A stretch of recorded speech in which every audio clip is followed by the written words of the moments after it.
Hello and welcome to this new edition of our investment strategy series. It's going to be a long road to full recovery. Economic activity is improving, but at a much slower pace. The good news is that some areas like employment and housing, for example, are recovering better than expected, while damage to sectors such as tourism and hospitality will take longer to heal. Full lockdowns look unlikely for now as long as fatality rates stay low. But the pandemic is not the only economic danger right now. Our economies still need help. And the great threat is that policy support disappears too soon. The biggest risk of this happening is in the US. Lawmakers there are still trying to pass a new stimulus package while the presidential election looms.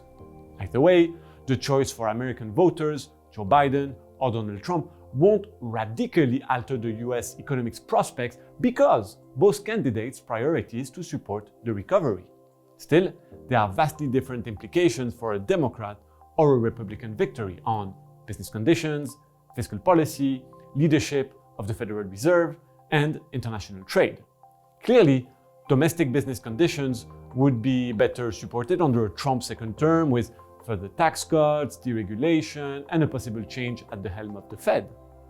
But Mr. Biden's plans for the US global road would lead to more multilateralism, a better international business climate, and crucially, some revival in global trade.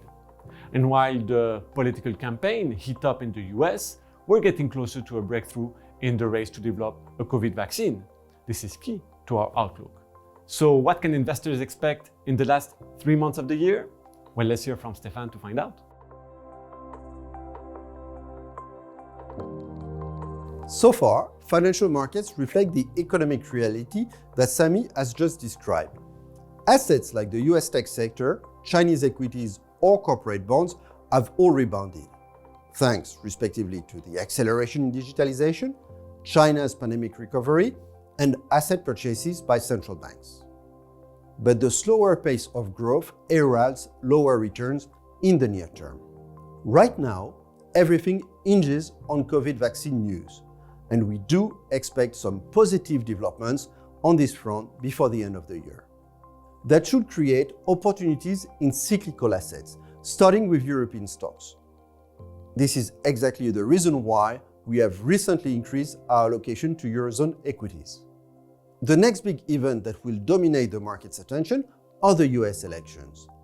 Beyond their macroeconomic implication that Samy just explained, the real risk is a contested outcome following an unclear result, because that would create weeks of political uncertainties.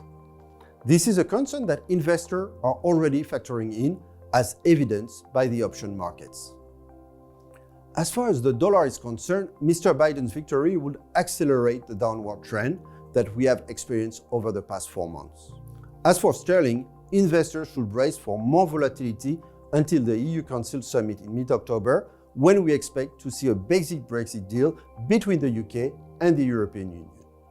We think that our portfolios can withstand the volatility ahead with allocation to gold, the yen, and long-duration treasuries acting as stabilizers. In fact, this volatility could even offer opportunities to invest in risky assets. All in all, while crises like the COVID pandemic are rare, an economic return to the way things were before the pandemic will take time. And until we get there, agility, as well as portfolio liquidity and resilience, remain the keys to every investor's performance. Thank you very much for watching.